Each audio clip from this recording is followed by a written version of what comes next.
They were so late. They were like, maybe you guys should exchange numbers and go out. We're like months after hanging out. Right. We went to In-N-Out during the chemistry test, guys. We're biased. O'Shea Jackson, Corey Hawkins, Jason Mitchell. It's a pleasure to talk to you, man. The movie's great. We saw it yesterday. Thank you, let's start with you, man. Obviously, you play your father. The 100% resemblance is there. I mean, throughout the movie, the further the movie went down, you got the beard and the short hair right now. You know, at some points I was like, damn, is that his son or did just Ice Cube sneak into the movie? Q already talked about the conversations you had with him, and he said it's nothing awkward for him. Was there something awkward for you? Maybe like, you know, the groupie thing or anything? No, none of that. Okay. You know, I feel like I've been around rap forever. Of course. You know, I know what goes down. I know he wasn't always married to my mama. You know, like, come on now. But it was really just cool more than anything. It was cool more than awkward, cool more than weird. Yeah. I've been hearing these stories my whole life. To be able to go back and to do them with him on the sideline, I had a ball. Was that a no-brainer to pick you, or had you just actually in go my through the eyes, castings? it was a no-brainer, but you know, I don't make the big decisions like that. You know, I'm not the one with millions of dollars on the line here.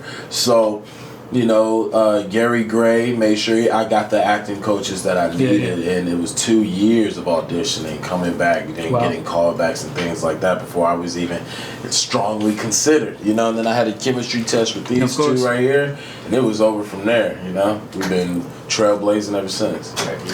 You as well, man. You had the pleasure to talk to the character that you play, to Dr. Dreh. I heard you went to dinner with him and everything. What's it like to talk to him? Was he open about everything? I mean, he talked to his father, but for you, was there any situation where you saw like he's getting too emotional or he's drawn back? Never. I mean, we went to dinner. That was the first time, you know. Yeah. But we didn't talk about the movie at dinner. We just were watching playoffs, you know. Okay. The work started after that. You know, the work started when, you know, later on, just kind of, he just opened up. He had to, you know. He wanted this to be right. He didn't want an impersonation. He didn't want me to play at it. He wanted me to become him. And so he said, "You the man for the job, so anything you need, I got you." So if I was on set at 4 a.m. in the morning, I could call him and say, you know, "I need help with this, you know, what were you going through right here? You know what I mean?" And he would be there, you know. He was supportive, man. Gary also, they gave us everything that we needed to get this right, you know what I'm saying? And I think we did a pretty good job. You know? Also, man, the scenes with Tupac, I mean, it must have felt like very special to be standing in the studio, seeing someone, you know, Tupac in the booth, to feel like Dre has felt in that moment. That was a really crazy day because he was there, you know, the guy playing Pac, Dre was there, you know, the guy playing Suge, and Gary, John Singleton came through the set, and it was Tupac's birthday.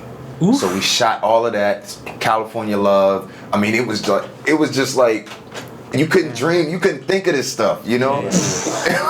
Mind blown.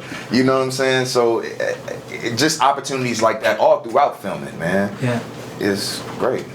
And you, man, you were the only one out these three who didn't have the opportunity to talk to the character he was playing. But you did talk to Eazy's son, I think, and to his widow. I talked to everybody that knows him on a personal level, you know.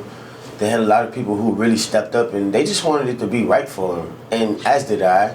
So, you know, I did all the studying I could do. I got some dope stuff from Tamika, too. She gave me, like, a bunch of behind-the-scenes, never been seen footage, you know what I'm saying? Like, even stuff from, like, pool parties and stuff. Back when they were walking around with the cord mic, like, you know, trying to get it all set up with, like, really bad sound, you know, but, they had so many people who just wanted me to hit the mark, you know, and they stepped up and made sure I had all the tools. And man, the voices are crazy. Like I feel like I'm sitting here with, you know, is there some point after the shooting where you getting to the, you know, talking mannerisms of the character? Oh, absolutely, absolutely. I can't get out of character. it was a lot for me to get over. Like I couldn't say ruthless at first. Like I would have to they'd be like, "Oh God, great take if Jason can talk," you know, like you know, but it's been something that I've been kind of priding myself on now. Instead of people going, "What do you mean? What he saying?" You know, it's getting better now. You know that I can like enunciate. So yeah, it's coming out pretty good so far. You three have a good chemistry, man. I mean, I was a little scared before when I heard about the movie Three Fresh Faces are playing whether there will be a chemistry between them or not. Right. I talked to Gary Gray before. He told me, he told you, get into bars, get into cinemas, man. Take your time, hang out to get this chemistry. And they were late. They were so late. They were like, maybe you guys should exchange numbers and go out. We're like months after hanging out. Already we went to In-N-Out during the chemistry test, guys. Like, we're biased. Okay. Man, lastly, I want something from every one of you, which you learned about your character, what you didn't expect before, anything that you didn't know before, what you got to know during shooting or during talking with anybody. Maybe you, first of all. With Dreh, it was all about observing. Mm-hmm. You know, he's sharp. Mm-hmm. And he's keen and he has a mind, you know what I mean? And sometimes when somebody is behind the scenes, he's a very, private guy, but his hand is always on the pulse when it comes to pushing the boundaries of music. And so being able to stand in the studio with him, being able to sit there and listen to, his music, listen to the stuff that he does, you know what I mean? I just there was so many just intricate things in his life. Like I didn't know his brother. Mm-hmm. He had a brother, who passed away that way. I didn't know that he was on tour with them when it happened. I didn't know. It's something that he doesn't really talk about that much, obviously, because But there's so many just different things we had to click into with Dreh, and it was all about pulling back and pushing and knowing when to go. He's always playing chess a little bit too, Mm-hmm. like moving a few steps ahead. So. Great. What about you, man? Well, I just learned that he was really not a gimmick. Like what you see is what you get. Like you see Eazy-E on TV and you be like, this still can't be like this. Yeah.